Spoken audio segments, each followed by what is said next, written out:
aka Devil Dog, and I'm back with another movie review. Yes, people, this is actually the review to the Running Man movie. The last one was a parody. I had some flack from some people that didn't get that, even though it says it clearly in the thumbnail and everything else. But nonetheless, this is the actual real review for the Running Man 2025. And with a movie as long as this one was, I figured I would take my whole 10-minute video of actually talking about the movie. Now, I am not going to have spoilers, so I'm not going to get into grand details of this movie, but I will give you some facts, tidbits that I wrote down here to help refresh my memory as you know I went through this movie. My God, it's rather long. And naturally, this is not a remake. It's more of a retelling, not a remake or a remaster. It's a retelling of the original 1980 book by Steve Bachman. I think it was Bachman. Yeah, Bachman. You know who that was?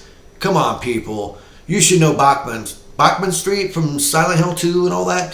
Bachman was the name I believe Stephen King went under when he would write certain books that for whatever reason. But this movie will launch on November 14th, 2025 in theaters. It might be like the 13th if you get an early showing. I was actually able to see it even earlier, which doesn't happen often, so it was a nice change of pace considering me coming back from getting my eye healed up. Now, the Running Man 2025 is a science fiction action thriller directed by Edgar Wright, and it follows the story of the book way closer to the Arnold Schwarzenegger 1980s Cheese Fest one, which even though I will have to admit, I like the characters in the original corny version better. They were just more memorable. This one is more grounded, more realistic. There's not going to be like, yeah, you know what, Killian, when I return, I'm going to kill you, Killian. And he looks and goes, only in a rerun.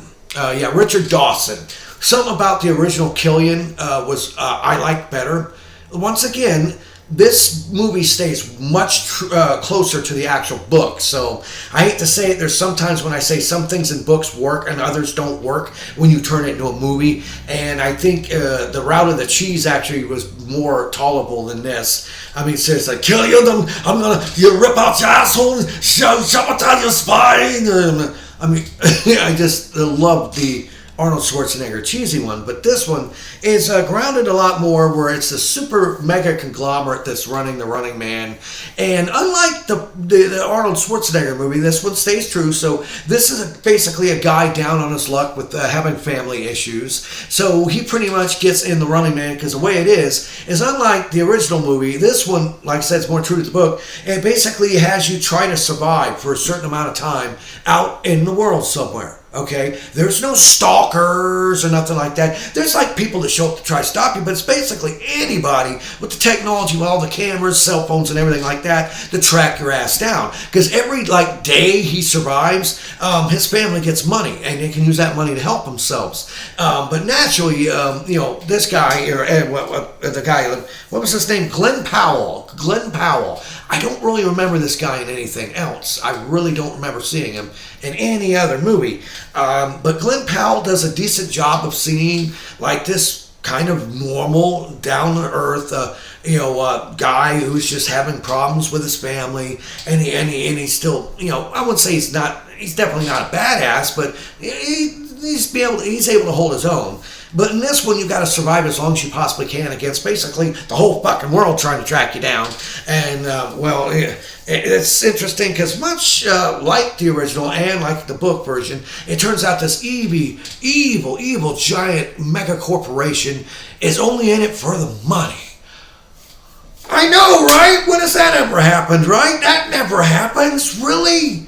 You're telling me the main plot twist in this over 2 hour long movie is the fact that the corporation, the big bad evil corporation, is actually evil and bad and big, and they don't care and they rig the competition? Who would have guessed that? That's not a spoiler. Anyone with a damn brain knows that. But still, nonetheless, there's so many aspects of this movie. I'll say it's got some pacing issues. It seems like it's over 2 hours. This could have been an hour 20, hour 30 max, and it would have made the movie better, I think. Honestly, I miss the fact of the exaggerated, over-the-top, weird-ass characters of the original. I'm sorry. I'm fond of that one.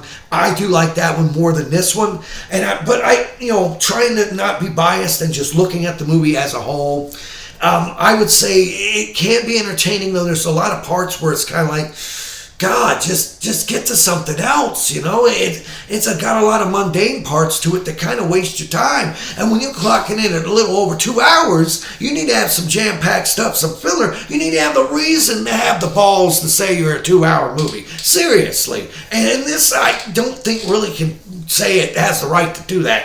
Yes, and Edgar Wright is a fantastic director. You look at some of the movies he made, some of the best ones out there are fan favorites of mine still to this day. But I have to say that I think in this particular case, this movie is way too long. It actually should have not stayed that close to the source material. It should have added more. It should have done something. I'm not saying make another cheese fest, but make, something a little bit more entertaining than this. This to me came off to me like Aldi brand Minority Report. That's the base. I'm just watching and going, does this remind me of iRobot? Or no, this reminds me of something. What is this? And then I'm like, oh my God, it's Aldi brand Minority Report. That's really what it is. Sure, it doesn't have psychics and shit, but the same same basic premise. But honestly, this movie had a budget of $110 million. And I can say visually, okay, it looks like they did spend the money. The acting is well done. The action scenes are good. I wish the sound effects would have been more poppy. I swear, like, gunshots and stuff aren't that loud in this. I don't know why. It's like they're being bled through by music or other sound effects, which seem kind of odd. But honestly, I sit here and I go, is this a good movie? I'm like, it's okay. It's got pacing issues, and if you go into it and you don't think, okay, not Running Man, just this movie about this guy who's trying to help his family and mega corporation and all this other stuff, for ratings and political crap, mumbo jumbo. If you just go into it as a movie to watch it like that and realize, like I said, some slow parts, some stuff where you're like, come on already, go. I would say it's okay, but I know I'm still not trying to be biased with this one, comparing it to the 1980s one, which I love. Yeah, Sub-Zero, now you'll just play Zero. I love that. The cheese of it was just fantastic. What happened to Buzzsaw? Yeah, Buzzsaw had to split. I mean, it was stupid and corny, but I liked it better. This, it just seems homogenized, generic, like an Aldi brand Minority Report. It really, really does. And I do think in this particular case, this director is a fantastic director, but this is just not a decent movie. The acting is well done. The different set piece moments are all decent. It's not bad. It's not bad, but I just can't help go, once again, this is like the Until Dawn movie.